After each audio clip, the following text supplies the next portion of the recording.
자, 34쪽부터 답 맞추면서 설명 다시 할게요. 자, 어느 지역에 살고 있는 생물의 다양한 정도는 생물의 다양성, 생물 다양성. 자, 그다음 생태계가 다양할수록 다양성이 높고요. 그다음 생물 종류의 다양함이 다양성이 높고, 그다음 같은 종류의 생물에 나타난 특징의 다양성이 높다. 그래서 이렇게 다양성이 높은 거 나왔고, 그다음에 같은 종류의 생물의 사이에 나타난 서로 다른 특징은 변이입니다. 변이가 다양해야 생물이 다양해질 수 있는 환경이 되는 거죠. 한 종류의 생물 무리에서 다양한 변이가 있고 환경에 적합한 변이를 지닌 생물들은 살아남아 자손을 남긴다. 이 과정이 오랜 시간 반복되면 새로운 종류의 생물들이 생긴다. 그래서 앞에서 핀치랑 이런 거 얘기했었죠. 변이가 많을수록 더 다양한 생물의 종류가 나타날 수 있겠죠. 그렇게 기억하시면 되고, 그 다음에 생물 다양성에 대한 설명으로 옳은 거, 옳지 않은 거 보겠습니다. 생태계가 다양하면 당연히 생물의 다양성이 높고, 오해요. 숲과 바다, 사막 등 다양한 환경에서 모두 같은 종류의 생물이 살고 있지 않죠. 환경이 다르며 다른 종류의 생물이 다양하게 나타난다 라는 거고요. 그 다음에 한 생태계에서 여러 종류의 생물이 다르게 분포할 때 다양성이 높다. 한 탕내에서 여러 종류의 고로올 때 다양성이 높다. 이것도 맞고요. 같은 종류의 생물 사이에서 나타나는 특징이 다양한 것은 생물의 다양성과 관련이 있습니다. 이것도 다양성을 높여주는 종류 중에 하나예요. 그래서 1번은 OXOO 이렇게 보시면 되고요. 그 다음 2번 변이에 해당하는 걸 골라봅시다. 변이는 뭐였냐면요. 같은 종인데, 종이 같은 게 중요합니다. 같은 종인데 서로 다른 특징을 가졌을 때 변이라고 할 수 있는 거예요. 아까도 얘기했지만 다른 종이 다른 특징을 갖는 건 당연하죠. 그렇죠? 그게 아니라 같은 종인데 서로 다른 특징. 고양이의 털 색깔은 다양하다. 이건 고양이 털 색깔 다양한 건 같은 종류의 고양인데 털 색깔이 다양하게 있다. 이건 변이 맞죠. 오. 그 다음에 사자, 호랑이 생겨는 다르다. 다른 종은 당연히 다르게 생긴 겁니다. 이건 변이가 아니에요. 이건 아니고 바지락 껍데기 같은 종인데 무늬랑 색깔이 조금씩 다른 건 변이 맞고요. 얼룩말, 줄무늬, 간격, 무늬 서로 다른 것도 같은 종이지만 다른 특징이니까 이것도 맞죠. 변이 해당하는 거 OXOO.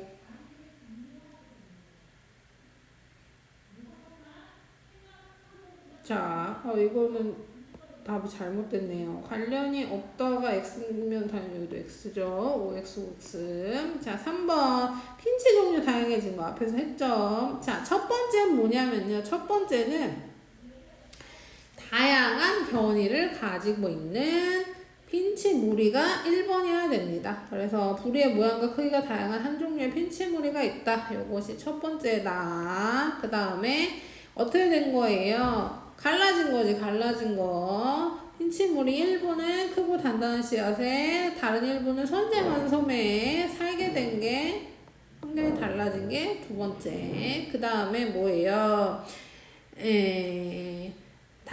크고 단단한 씨앗에는 씨앗을 깰 수 있는 크고 두꺼운 부리를 가진 핀치가 더 많이 살아남았고, 그 다음에 선인장에서는 길고 뾰족한 부리를 가진 핀치가 더 많이 살아남은 게 세 번째. 그러고 시간이 계속 지났더니, 오랜 시간 지났더니 서로 다른 종류의, 새로운 종류의 핀치가 되었다. 이것이 생물이 다양해지고 종류가 다양해지는 순서라고 보시면 되겠습니다. 나가라다. 채점해 주시고요. 그 다음 37쪽 하기로 했죠. 37쪽 일정한 기준에 따라 생물이 비슷한 종류의 무리로 나누는 것이라고 했습니다. 생물 분류.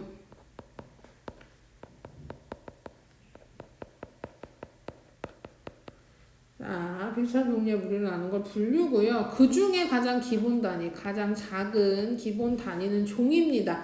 짝짓기에서 번식 가능한 자손을 낳을 수 있는 생물의 무리예요. 다시 한번 얘기하지만 자손을 그냥 낳으면 무조건 같은 종이 아니라 번식이 가능한 자손이 나오면 그때 종이라고 볼 수 있다라고 했습니다. 그래서 종류의 분류 단계는 종, 속, 과목, 강문, 개.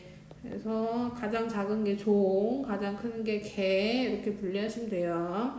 5개는 생물의 5개는 지금 원생이 나와 있고 원핵은 없네요. 원핵 생물계랑 균계, 식물계, 동물계로 5개로 분류할 수 있다. 이렇게 보시면 되겠습니다. 그래서 1번 말과 당나귀는 자손을 낳을 수 있어요. 낳을 수 있는데 그 노새는 뭐예요? 번식이 가능한 자손을 낳을 수가 없어. 그러니까 번식이 가능하지 않습니다. 그래서 말과 당나귀는 다른 종이다 라고 분류하는 겁니다. 이 말이랑 당나귀를 그럼 왜 교배했냐면요. 인간이 교배했어요. 말은 빠르지만 키우기가 힘들고 덩치가 크니까 먹이도 많이 먹어서 키우기가 힘들고 그 다음에 짐을 많이 실을 수는 없어요. 당나귀는 작아 느리고 작아 하지만 짐을 많이 실 수 있죠. 그래서 이 중간인 애가 필요한 거예요. 그래서 노새를 번식시켰는데 걔네들은 번식이 안 되더라 그런 얘기입니다. 그래서 1번 기억 번식, 니은 다른. 2번은 이것도 정리해서 쓰는 거네요. 가장 작은 게 종, 그 다음에 소, 과목, 강, 문, 개.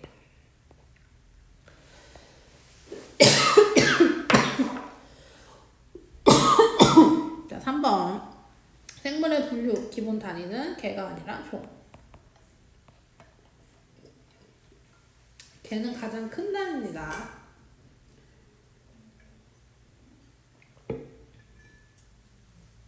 X는 여러 속이 모여서 종을 이룬대요.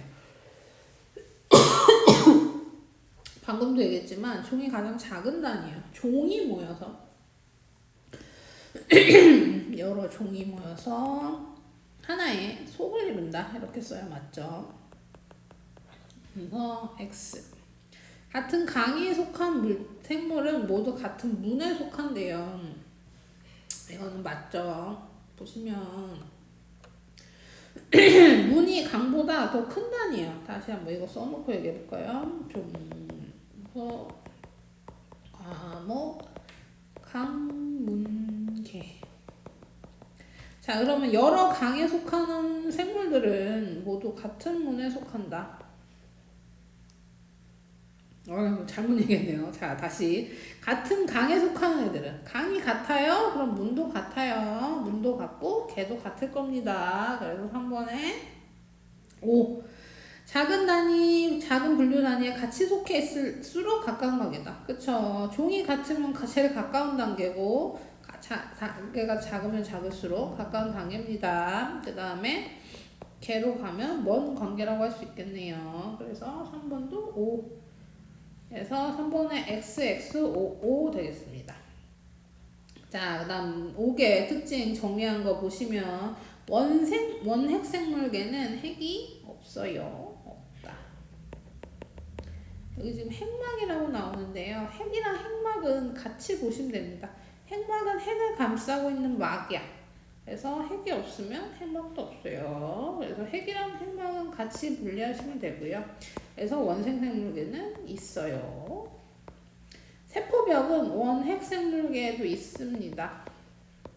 원생에는 이렇게 돼 있는 이유가 있기도 하고 없기도 해서 그럴 것 같아요. 자, 그래서 디귿은 있다고요. 그 다음에 리을 광합성, 균계는 광합성을 안 해요. 안 한다라고 쓸까요? 안 한다.